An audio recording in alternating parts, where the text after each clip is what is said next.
Bird commentator, please. Deadwatch, I have no idea what that means. You want me to be like a Raster main? I'm sorry, I'm not. I play Forestburn. Raster's cool, though. Oh, we got Benny back. Oh, Bird the player. Okay, I see you. I see you. I'm excited for Benny. I've been hearing the Benny lore. Apparently, maybe a bit understated. The power level not quite realized. Okay, this guy plays Frog. Now we've got beef. I'm sorry. I hope April 2nd comes for you, Deadwatch. I'm just kidding.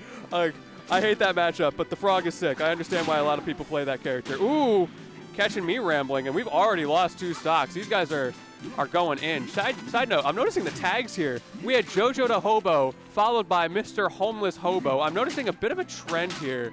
I don't know if this is the look that we want for our scene, but, you know, what are you going to do? It's the reality of the situation. They're fighting for their rent right now. Whoever loses becomes homeless, I guess.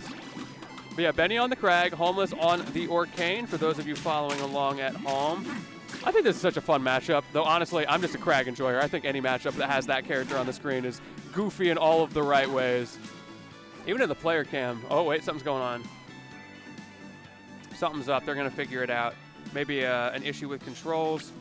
Either way, glad I'm not the one discerning what's happening. Good luck, y'all. Hobo's #1. Dance. Skunk Maple. Skunk Maple is one of my favorite skins. The skins in general in this game are really cool. Also, I don't know if y'all have heard, speaking of skins, you know how we've got like the super fancy epic skins? Apparently, epic skins are not the peak. There are better skins coming, an entire tier above that, if y'all can believe it. So whatever Dan and squad have got cooking has got to be extra special if they're considering things like Rockstar Kragg not top tier skins. I'm excited for it. Also, there's a special, speaking of skins, there's a special Hockey Locks skin this weekend only that y'all should check out to support Battle of BC. Definitely get that sooner rather than later. It goes a long way seeing the dev support. It allows them to support things like y'all remember with Genesis Orcane. The proceeds from that resulted in the pot for Genesis for Rivals 2 being the highest pot by a good margin of any game the entire weekend. So shout out to Plup for the hard pivot, making the call to grind Rivals and making more money than he would have if he had won Melee, which is crazy. Okay, it looks like we have gotten back into this game. Seems like everything is fine now. We saw the first stock going in Benny's favor. Seed 169 and 168 here. Very close on the seeding as well. We're in that part of the bracket. Down throw. Ooh, I love the down throw. So many Kraggs just auto up throw there, but there's some crazy stuff that you can do, as you see there. Also, shout out Fossabot for the Battle of BC. I don't think I've used Fossabot. That's a new one. I love that we have those chat commands. Speaking of chat commands, exclamation point bracket, the tried and true, if y'all want to see what's going on. And of course, hit that multi-twitch as well, because we've got the main stream off on the side somewhere.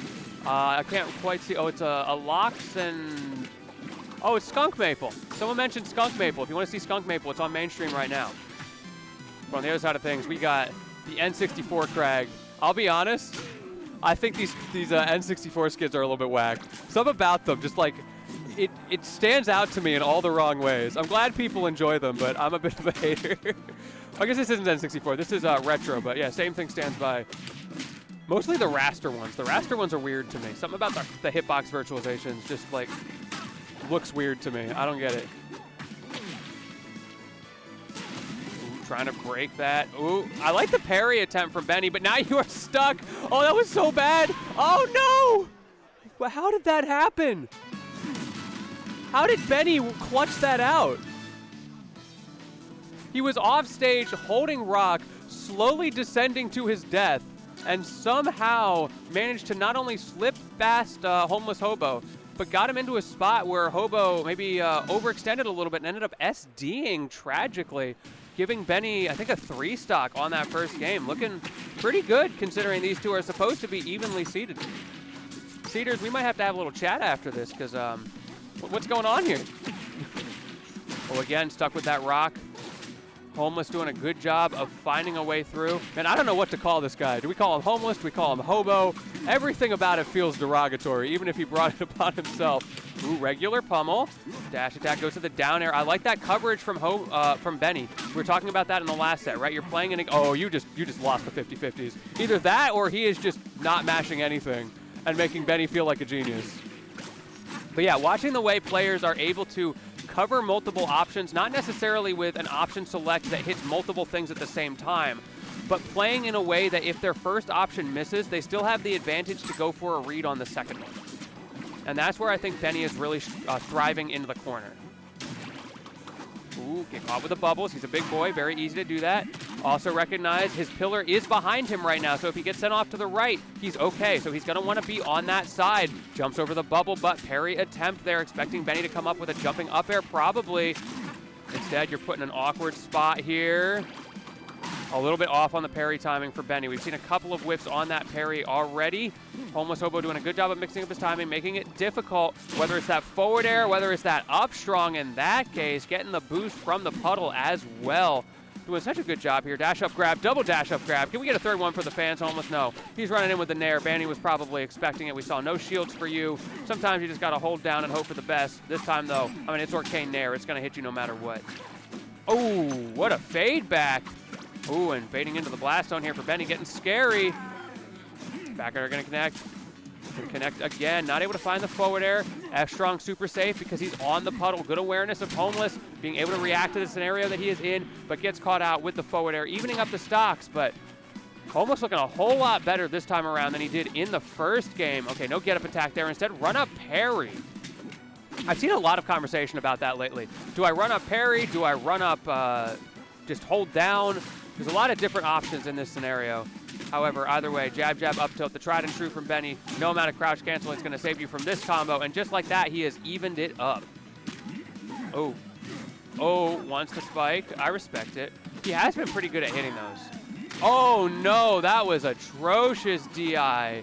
And unfortunately, that's going to put Homeless on the back foot after having such a solid start, but great spacing to get that puddle. I didn't think he was going to be close enough, but he got his positioning just right. Nair going to send Kragg deep off stage. He doesn't have the pillar to get himself out of that for free.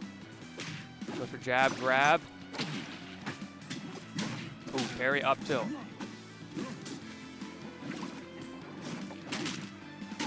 Up tilt bear. Oh, he schmooved a little too close to the sun there. Maybe trying to avoid the coyote jump, but as a result, ended up actually running off the stage and just fast falling to his demise. A tragic scenario, but a scenario as old as time. F-tilt, get out of here. Better DI this time from Homelesshobo for that. Not getting sent into the blast zone. Special get up now from Benny. Mixing up his options very well. Homeless needs to find a way to get that early damage. He's got him on the puddle, but he's constantly in disadvantage, not in a situation where he gets to run his mix. Instead, Benny is doing that to him. Forward air the wrong way, F-tilt the wrong way. Back and forth here, but Benny is not getting punished for his misspacing, and that get up also getting called out by Benny, taking the game in easy fashion there. Not the best DI, and that is GG's and a handshake on game number 2. After a solid start from Homeless, Benny able to close it out anyway. Man, we got to find another commentator here. I'm getting lonely. I hope y'all are having a good time. I'm having a great time. Oh, we're going to, oh no, we're banning Jules Vale. I was going to say, Jules Vale would be an interesting one here. I mean, it's a game of not letting Maple have the control that they want. Or not Maple, what am I saying? Orcane, the control that they want. I'm looking at mainstream again. Speaking of which, hi, Cake Assault. All right, who's on the other side? Now I'm getting distracted. There's too many good sets. Oh, one outcast on the other side. I'll have to keep y'all informed on there, or of course, exclamation point bracket in the chat if y'all want to see. Or we can watch Homeless throw out up tilt. It's a good move. You should use it. If you play Orcane, it's a good move. I saw an interesting, I guess, dichotomy of conversation surrounding this game lately, because there are sort of two camps where there is a specific contingent online that has been talking about how they feel like every character has like 3 neutral buttons that they just use all the time, which I can see some validity for in certain scenarios. But then there's other people who are on the exact opposite side of that argument saying, actually, I think something that's interesting about this game is that every move is designed to be good. And I think both of those arguments can be true. It can feel like you've got a few things that you're using in neutral, especially with certain characters. But every move has its niche. It's not like a lot of other plat fighters or even traditional fighters, especially older ones, where half your move list is just not really used and you're mostly centralized around one. I mean, look at how Benny's playing. So many approach options, so many tools. He just used forward air, back air, dash attack. He uses jabs into tilt, and there's like 3 different tilts that he uses off of that. All different options in his approach. All safe moves that he can use, and of course, pulling out that rock to facilitate those approaches is an entirely different way of looking at his neutral game. Lots of options, which I think is super sick.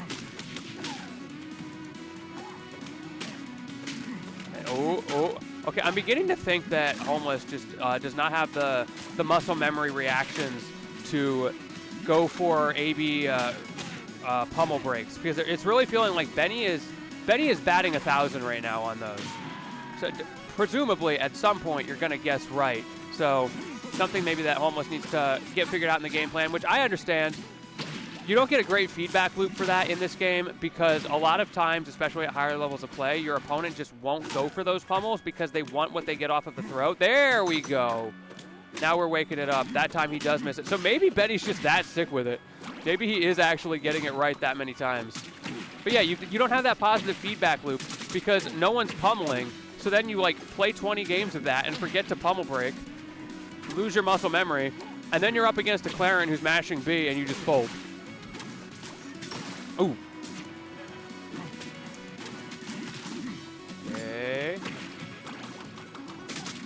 Okay, you can hold down through that and in theory get a shield out, but it can be a little bit tricky. Oh, he doesn't have his rock. Oh, great Nair usage. More and more Orcanes are using that. The aggressive Nair off stage. So powerful, so active as well. There he got the weak hit, but it doesn't matter. Even the weak hit is enough in this scenario. And that's going to put Homelesshobo on the board. So he's coming back into this. But now you've got to deal with Benny's counter picks twice in a row. Instant rock wall ban, instant forest ban. We saw, I mean, he showed with the Orcane in the last set. Homeless wants a big stage, so it's not a surprise to see him immediately after that banning the small stages. And of course, rock wall, that's the Kragg dimension. Not to mention, it gives him a lot of space in this matchup specifically to run away from the puddle. Having a very wide stage, a lot of platforms as well.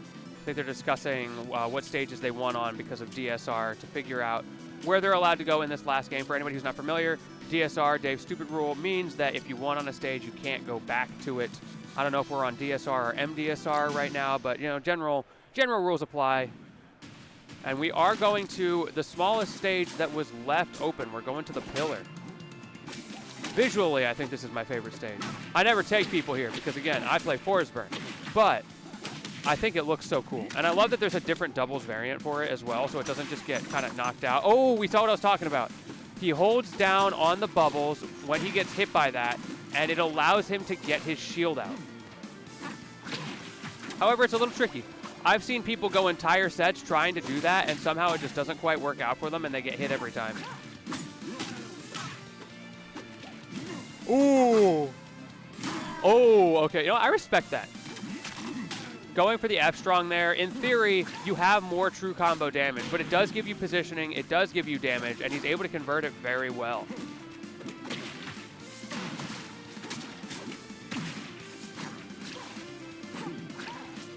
Ooh, up tilt nair. Oh, no. A bit of a miscue. We've seen Benny a couple of times. He's trying to do some pretty technical stuff with the timings there, the positionings with that rock off stage. You have to be so careful. Speaking of being careful, now Homeless gets caught out, and just like that, both of them dropping stocks in an instant. Goes to show just how volatile the game can be if you fall asleep at the wheel. Both of them, I'm sure, though, wide awake in this potential last stock scenario. This is the last opportunity for Homeless to pay his rent. He may be out on the streets after this one. At least he's got a nice dog to keep him company, even if it is you know, it looks like that. That's a rough pull. You go to the shelter, and this is the dog that they pull out for you. Can you take him home? Like, I don't know. I don't know, man.